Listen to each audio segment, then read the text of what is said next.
Saludos amigas y amigos, bienvenidos a este canal. Hoy vamos a hablar, si Dios quiere, del contenido del capítulo 11 del Tratado sobre lo Nuevo. La conciencia de Cristo, la conciencia de Cristo. Así se titula este 11º capítulo. El futuro aún tiene que ser creado. El futuro aún tiene que ser creado. Dios no puede tener escrito el guión de ningún futuro. Cuando Dios es verdad y el tiempo una ilusión. Dios no puede tener escrito el guión de ningún futuro porque Dios es verdad. El tiempo una ilusión. El tiempo una escuela de aprendizaje. El tiempo una realidad ilusoria, pasajera, que nos provee de ese aprendizaje que necesitamos para liberarnos de la necesidad de aprendizaje alguno. Eso es el tiempo, eso es el espacio. Y esa es la relación que ambos tienen. Tanto el uno como el otro son incomprensibles si no son en relación. Y paradójicamente esta relación nos da noticia de la verdad de la relación. Esta relación es la ilusión, como todas las relaciones que se dan en la ilusión, en la casa de la ilusión, nos dan noticia de las relaciones eternas que se dan en la casa de la verdad. Los profetas del futuro, por lo tanto, o bien son agoreros, son charlatanes, los profetas del futuro, o bien son charlatanes, o personas que conocen los patrones de la condición humana y de la ilusión del tiempo. Fijaos, por ejemplo, esos curanderos, esos, no sé cómo le llaman, ¿no? Esos que en sociedades que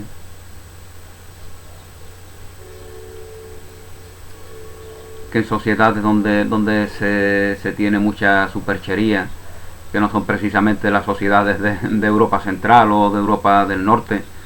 En esas sociedades donde hay tanta superchería, donde permanentemente se visitan a estos señores que leen el futuro, estas personas lo que tienen es un conocimiento de la condición humana y saben perfectamente que lo que le pasa a uno es muy parecido, tiene los mismos patrones de lo que le pasa a todos. Por eso puede adivinar muchas cosas de ti, porque te ve la cara, te ve, tú eres el ex de no sé quién, y él sabe que tú estás resentido, él sabe que tú tienes unos hijos que estás luchando por ellos, porque eso es lo que le pasa a millones de personas.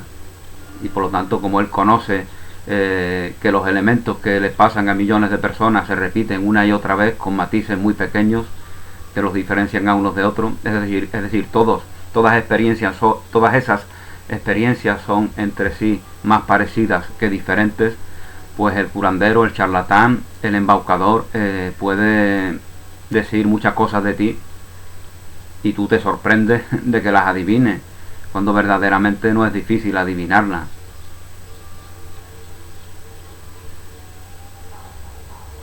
Y luego están las personas que saben cómo funciona el tiempo, cómo se dan las cosas.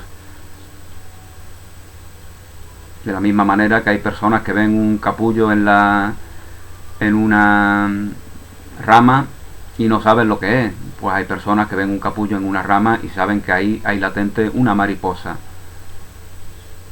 Es simplemente voluntad de querer aprender este mundo de formas lo que nos hace ser conocedores y ser duchos, ser sabios en los elementos del mundo. En el mundo hay una sabiduría. Ya como os comentaba en algún vídeo, la sabiduría del mundo se basa en contrastarla con la ignorancia. Por lo tanto, la sabiduría del mundo no es sabiduría verdadera, porque la sabiduría del mundo no ve la sabiduría que está en toda la creación, no ve la sabiduría siempre presente en la casa de la verdad.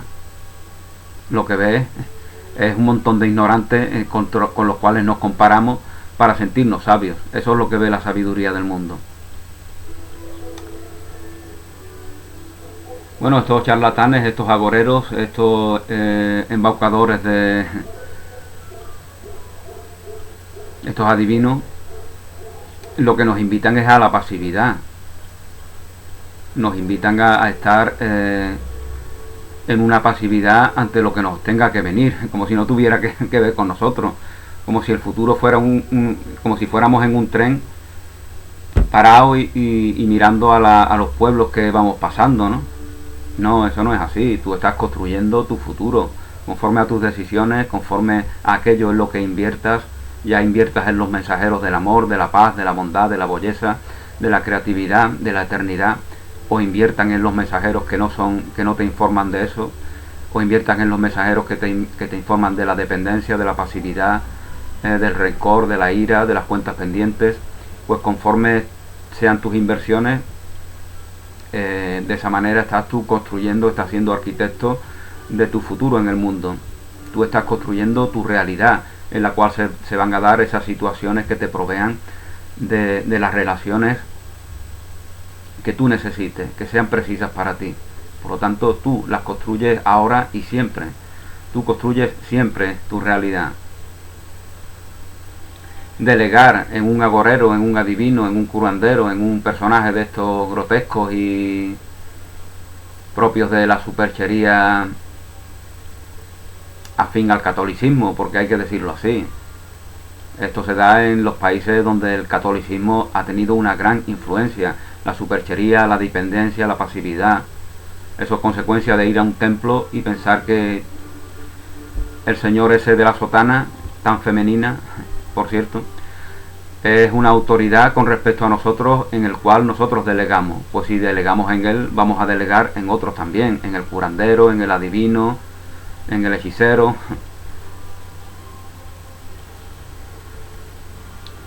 Lógicamente en sociedades en las cuales se educa a las personas desde que son niñas y niños en la responsabilidad de sus actos, en la responsabilidad de sus pensamientos, en la responsabilidad de la realidad de su vida cotidiana.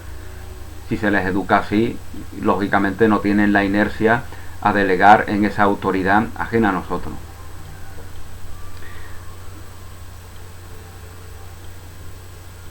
Bueno, si Dios no está en este mundo de apariencias tal como ahora es percibido, obviamente no está en cualquier posible futuro de este mundo de apariencias.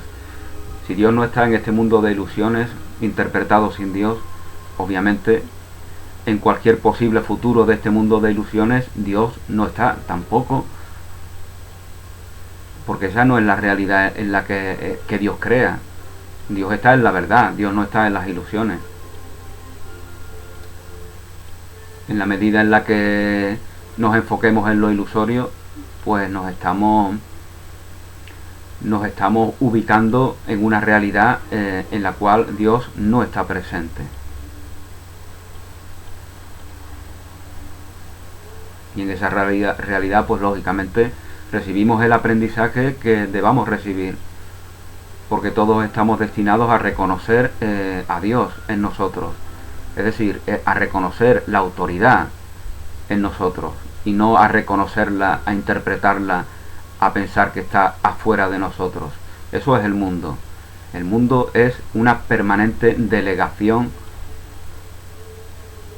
de ti mismo en algo ajeno. Y de ahí se crean dependencias, de ahí se crea la inercia a contrastar, de ahí se crea la necesidad de confrontar, de ahí se crea esa actitud de oposición que permanentemente se tiene en ese mundo, porque no reconocemos plenamente la autoridad en nosotros.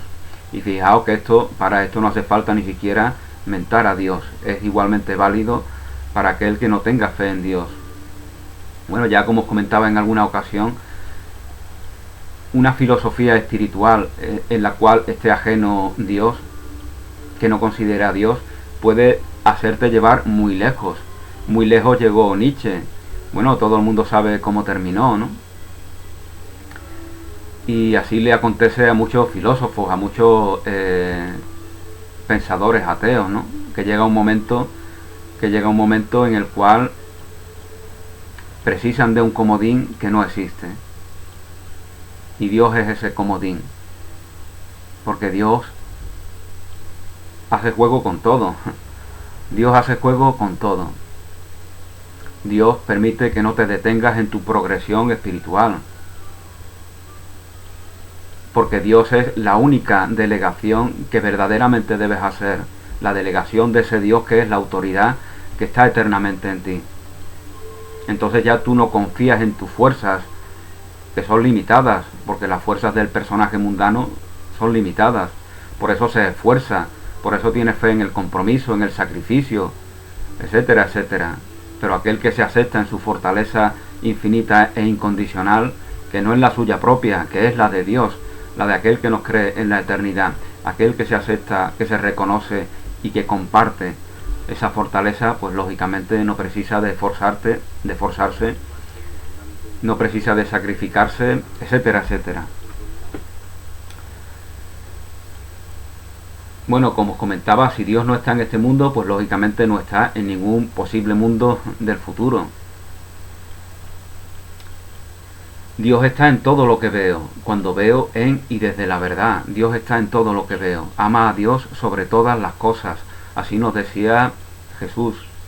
Ama a Dios sobre todas las cosas, porque Dios es la verdad de todas las cosas. Y todas las cosas sin Dios no son más que ídolos que nos retienen, que nos invitan a la pasividad,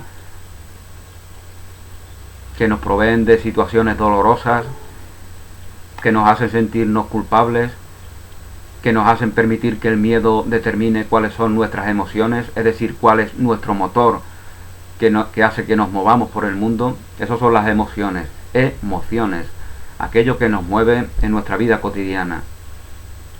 Ama a Dios sobre todas las cosas. Ama a Dios, esa autoridad que eternamente está en ti, donde está, como también decía Jesús, el reino de Dios. En vosotros está el reino de Dios, en vosotros y entre vosotros, en vuestros corazones y en vuestras relaciones. Ahí está el reino de Dios. Dios está en todo lo que veo, cuando veo en y desde la verdad. Pero esa verdad no está en la ilusión del tiempo, sino en la eternidad. La verdad la reconocemos en la eternidad. La verdad no está en la ilusión del tiempo. La verdad os hace libres. Es decir, la verdad os libera de todas las dependencias. No obstante, nosotros creamos el futuro con Dios, porque solo en Dios podemos crear. Solamente en Dios podemos crear.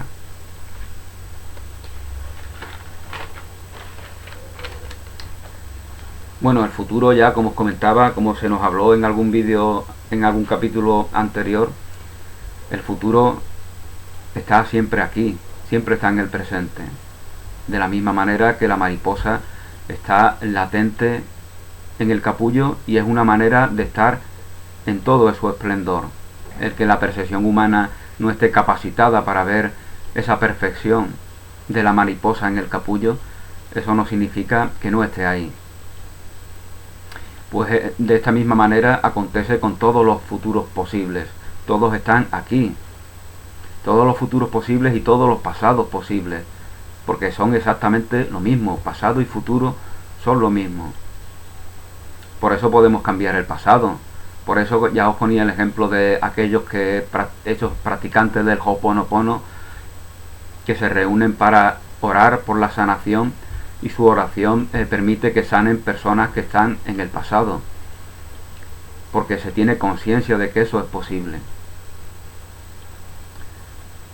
porque ya se ve, ya nuestra visión no está condicionada por lo aprendido, por ese aprendizaje que nos dicen que el pasado está atrás y el futuro está adelante. Eso no es así.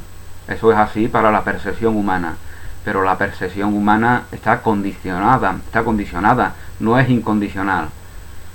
Y solamente la incondicionalidad nos da noticia de la verdad, nos da noticia de la libertad. Nos da noticia de que pasado y futuro están siempre aquí. Y por lo tanto aquí podemos corregir cualquier error que aparentemente hubiera acontecido en el pasado o cualquier error que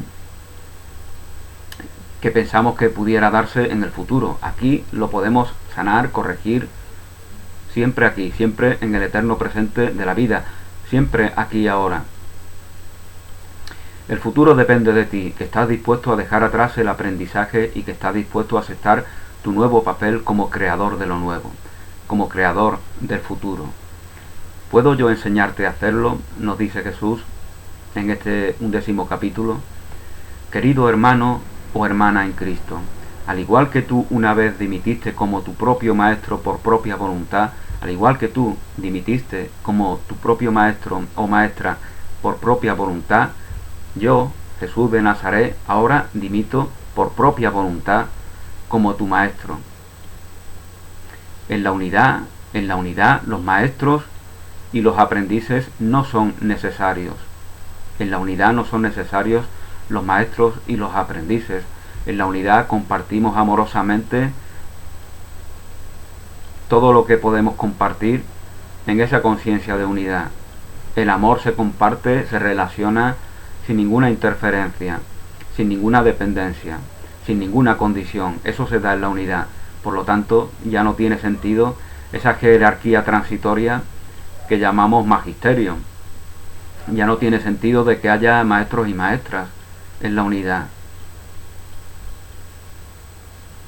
¿Qué lección necesitas aprender cuando te aceptas plenamente en la unidad, en la verdad, en la eternidad? ¿Qué lección podría quedar aún por aprender? Por lo tanto, llegado a este punto, reconocemos a Jesús como nuestro hermano, como aquel que está eternamente en relación con nosotros. En la unidad, los maestros y los aprendices no son necesarios. Lo único necesario es la conservación de la conciencia de Cristo, en la que existimos juntos como creadores en la unidad y la relación.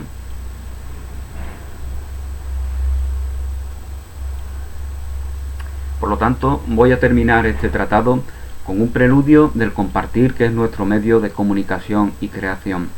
Un compartir que reemplaza el aprendizaje con lo que está más allá del aprendizaje. Termino este tratado compartiendo aquello que te ayudará a conservar la conciencia de Cristo. Te pido que leas estas palabras de una nueva manera mientras lo hago. Ya no eres un aprendiz aquí, y lo que te revelo debe de ser considerado como el compartir equilibrado de los hermanos y hermanas en Cristo, el compartir de compañeros creadores en la unidad y la relación. Este es el principio de nuestra cocreación. No esperes que yo te imparta conocimiento en estas palabras de conclusión. Absorbe las siguientes páginas como un recuerdo que ha vuelto a tu corazón y a tu mente reunidos, incondicionalmente unidos. Deja de considerarme una autoridad a la que te diriges. Considérame un compañero igual a ti en la creación del futuro a través de la conservación de la conciencia crística. Considérame un compañero igual a ti en la creación del futuro a través de la conservación de la conciencia crística, de la conciencia de Cristo, de esa visión de Cristo, de esa visión de cristal que nos permite ver la verdad de la creación, que nos permite reconocer la divinidad en nuestros semejantes, que nos permite reconocernos plenamente en la unidad. Bueno, pues con esto termina este breve capítulo, y en el próximo capítulo, si Dios quiere, hablaremos de un preludio de los diálogos, así es como se titula este 12º y último capítulo de estos 4 tratados. Un preludio de los diálogos. Por lo tanto, estamos ya a las puertas de ese libro tan interesante, tan valioso, tan profundo, que es los diálogos de un curso de amor. Muchas gracias por vuestra atención, bendiciones, que paséis un día muy feliz, un abrazo y hasta pronto.